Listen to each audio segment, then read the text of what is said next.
Guys, mga buds, kagigising lang namin. Nanggaling na pala yung kasama ko dun sa dagat. Iniwanan lang kami, nanguha lang sila ng ulam sa dagat. Ko, sarap na naman ang pagkain namin, oh. Oo. Oh? Dami, oh. Kilala nyo ba to? Tawag nito ay amimitik. Pero lasa niyang hipon. May honeybee pa. At ito, kilala nyo po ba to? Yung likod. Pakita mo likod. Yan. Kumu-kumu. Sarap niyan, di ba? Tawag niyan sa amin ay kumu-kumu. Ay mas masarap pa daw to sa alimango. Kaya sarap. Oh. Honeybee. Ito po. Sarap ng aming pagkain. Ito, At honeybee. habang kumakain po kami ay nagpapapak ng honeybee. May matamis na honeybee. Honeybee. Nagpapapak kami honeybee. Yan ang ulam namin. Yan, sarap.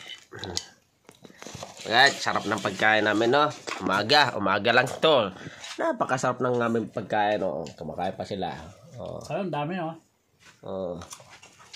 Ano ka ba? Sarap ng kain namin dito sa bundok.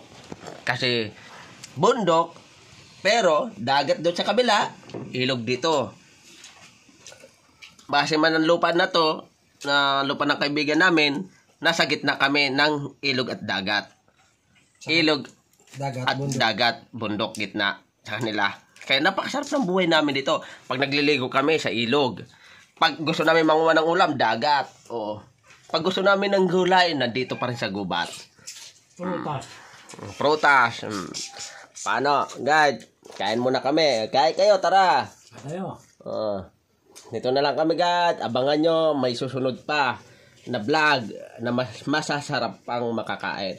Ito po ay both fruits. Pagkakain po namin, mamimingwit ulit kami.